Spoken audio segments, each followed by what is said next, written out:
belakang usaha. Industri fashion terus berkembang pesat dan mendorong munculnya tren baru yang mengaruhi gaya hidup masyarakat, terutama itu di kalangan muda. Hal ini memicu tingginya konsumsi pakaian dan memperparah masalah limbah tekstil akibat praktik fashion yang memproduksi pakaian murah dengan masa pakaian. Kesadaran akan isu keberlanjutan ini kemudian mendorong masyarakat beralih ke fashion ramah lingkungan. Salah satunya melalui thrifting.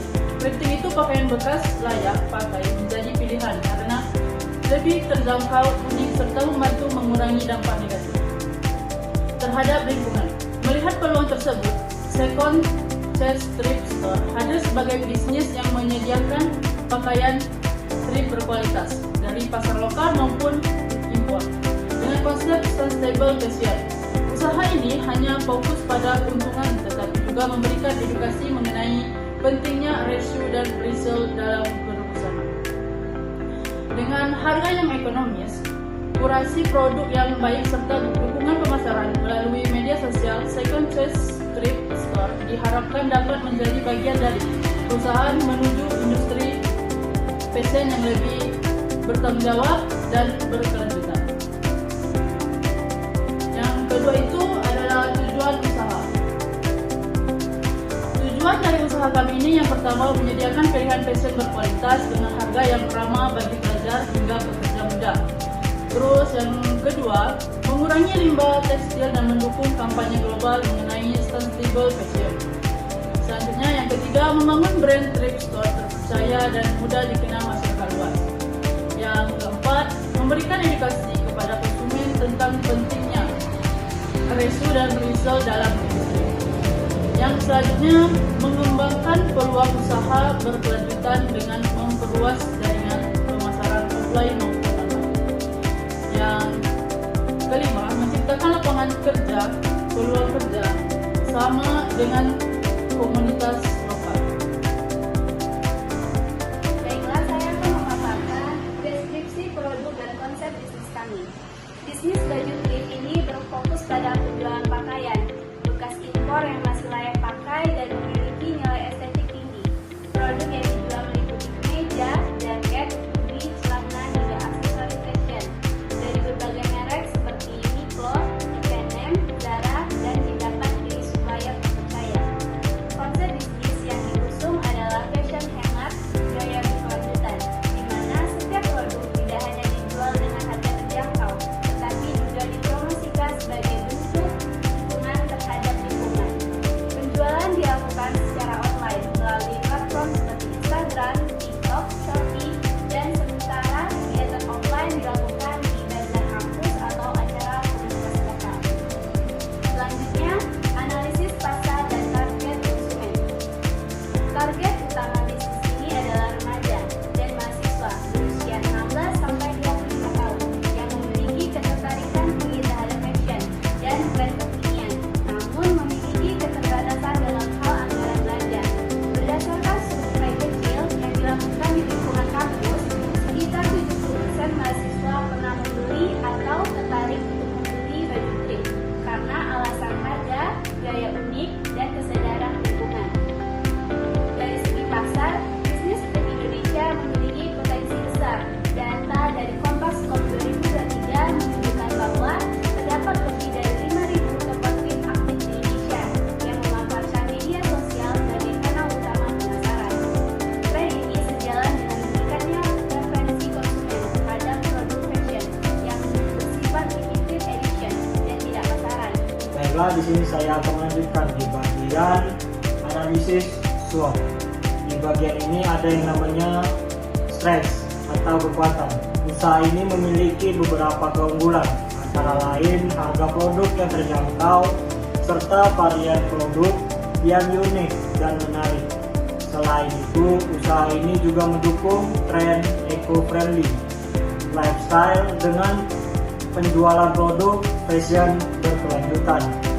Keunggulan lainnya adalah usaha ini dapat dijalankan dengan modal yang relatif kecil, sehingga memiliki potensi pengembangan yang baik di masa yang akan datang. Yang kedua itu ada weakness atau kelemahan. Ketersediaan stok barang yang tidak selalu stabil karena bergantung pada pemasok dari pihak lain. Selain itu, kualitas produk selalu diperiksa secara manual untuk memastikan kelayakan jual. Tentang tantangan lain yang dihadapi adalah membangun kepercayaan pelanggan, terutama jika penjualan dilakukan secara online tanpa interaksi secara langsung. Berikutnya yaitu opportunities atau peluang. Di bagian ini, kesadaran masyarakat terhadap sustainable fashion terus meningkat, menciptakan peluang besar bagi usaha ini untuk berkembang. Pertumbuhan pesat e-commerce di Indonesia juga membuka peluang untuk memperluas pasar. Selain itu, ekstensi melalui berbagai platform digital dan sistem reseller dapat menjadi strategi efektif untuk meningkatkan penjualan dan jangkauan pasar. Dan yang terakhir itu threat atau ancaman.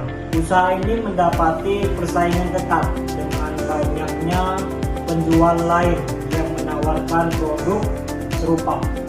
Selain itu, terdapat isu legalitas terkait impor pakaian bekas yang perlu diperhatikan. Fluktuasi tren fashion yang cepat merubah juga dapat menjadi ancaman terhadap keberlanjutan jenis produk yang dijual. Adapun juga struktur pengelolaan dalam usaha. Yang pertama itu pemilik, yaitu Mesya Alin, bertanggung jawab atas pengelolaan umum dan pengambilan keputusan bisnis. Yang kedua ada admin online, yaitu Apresa dan Rehan. Pengelolaan media sosial melakukan integrasi dengan pelanggan serta menangani pemasaran online. Yang ketiga ada kurator barang, yaitu yang diambil oleh Cindy dan Dimas, bertugas memilih, memilah, dan memeriksa kualitas baju sebelum dipasarkan. Yang terakhir yaitu penjaga toko yang dialih oleh Yuan, yaitu melayani pelanggan secara langsung serta menjaga kebersihan dan kerapian toko. Selanjutnya, strategi pemasaran. Untuk mengembangkan bisnis tip, menggunakan strategi pemasaran berbasis digital. Yang pertama itu sosial media. Membuat konten promosi Instagram, TikTok, dan Shopee. Menggunakan produk yang menarik serta video live selling. Yang kedua itu influence collaboration. Menggandeng micro-influence kampus untuk memperluas jangkauan audiens dan meningkatkan kepercayaan calon pembeli. Ketiga itu promosi dan diskon. Menawarkan potongan harga pada momen tertentu seperti awal semester atau Ramadan sale. Yang keempat itu branding ramah lingkungan. Mengedukasi konsumen bahwa membeli produk green berarti berkontribusi mengurangi limbah tekstil. Yang kelima itu event dan bazar. Mengikuti event lokal, memperluas jaringan pelanggan dan memperkenalkan produk secara langsung. Oke, untuk selanjutnya itu ada di bagian keuangan. Awal yang dibutuhkan untuk membuka sebuah usaha itu sebesar 10 juta rupiah. Dengan rincian yang akan dikenakan sebagai berikut. Pembelian untuk stok baju pada toko yaitu sebesar 6 juta rupiah. Peralatan dan dekorasi untuk toko itu sebesar 2 juta rupiah. Promosi melalui media sosial itu sebesar 1 juta rupiah. Biaya sewa tempat yaitu sebesar 1 juta rupiah.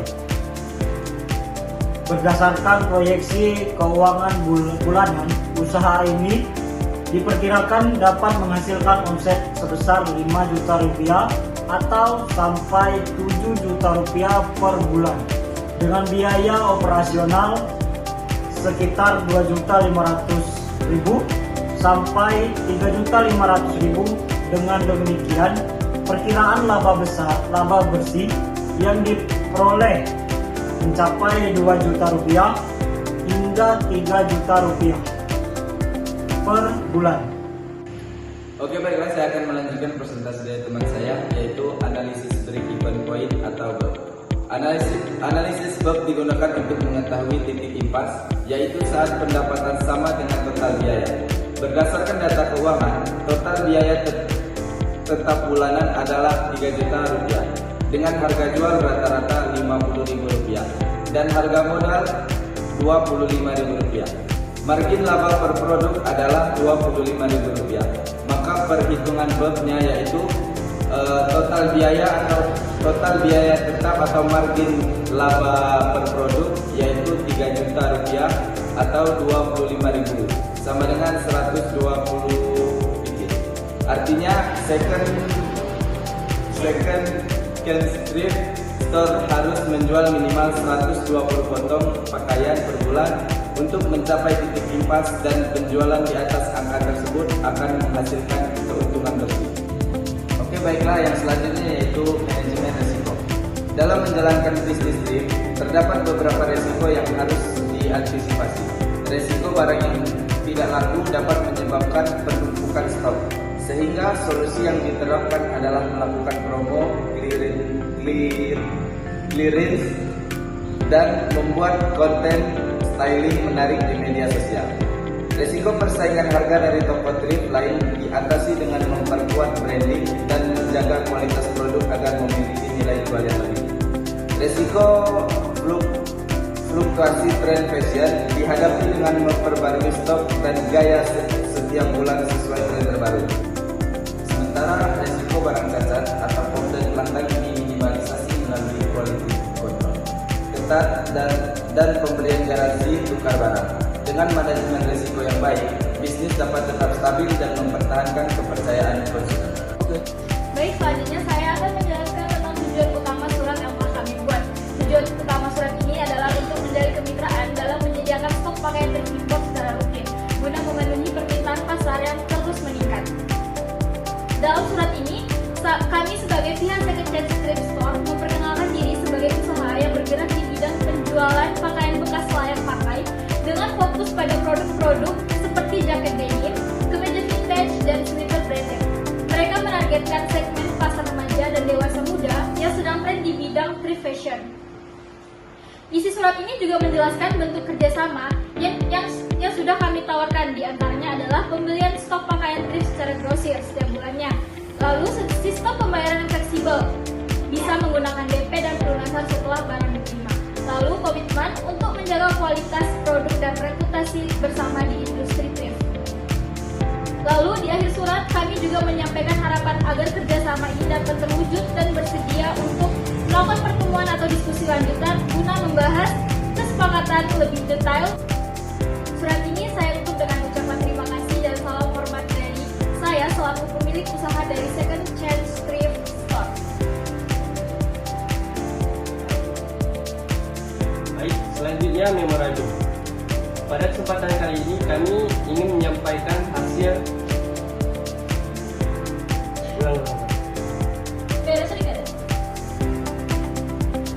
ulang benar.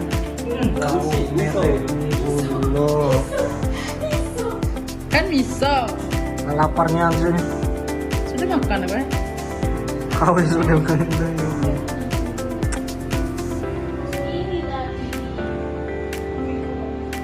Ayo.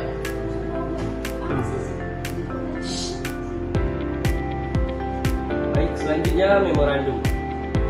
Pada memorandum ini kami ingin menyampaikan hasil evaluasi kinerja bulanan sekaligus persiapan untuk acara besar bertajuk Thrift Fest 2025 yang akan diselenggarakan pada tanggal 1 hingga 10 Desember 2025. Kegiatan ini menjadi momentum penting untuk meningkatkan efektivitas kerja dan kualitas pelayanan kepada pelanggan.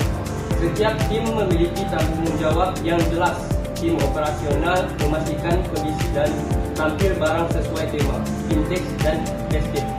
Tim admin online fokus memperbarui konten promosi serta membantu performa media sosial sedangkan tim keuangan bertugas mengatur anggaran promosi dan pencatatan transaksi secara transparan. Seluruh persiapan ditargetkan selesai pada 27 November 2025 agar event berjalan lancar dan mampu memperkuat citra Second Chance Thrift Store sebagai toko thrift kreatif dan profesional di Bandung.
Warna putih dikombinasikan sama warna biru nih, terus kayak gitu ya, nih cakep banget, jarang nih teman-teman.